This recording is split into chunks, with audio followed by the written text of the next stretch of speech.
for today, mag-groom pala ako kay Miko dahil medyo kumakapal na yung balahibo niya.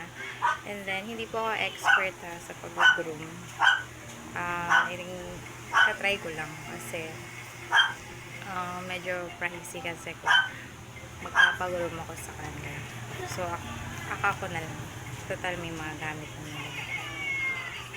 And then, ayun lang guys. Pakita ko sa inyo kung paano ko mag-groom. Hindi ko alam kung maganda ba yung palalabasan. Pero I just try it. Kasi, para medyo makales na din ako kasi dumadami na sila. May 4 akong aso. So, puro sila mga shih tzu.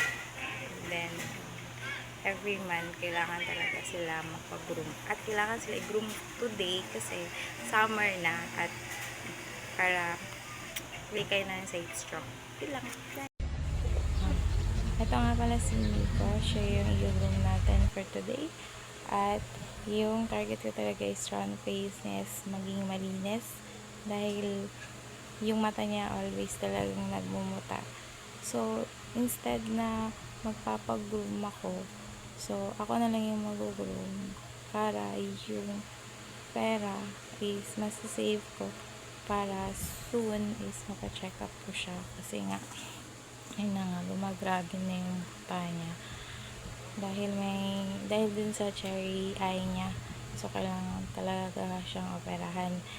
So, para mawala na yung cherry eye niya. And then, yun, ako na lang siguro talaga yung magti-trim palagi para hindi na madamage yung mata niya. Yan na yung nagawa ko sa kanya. Feeling perfect.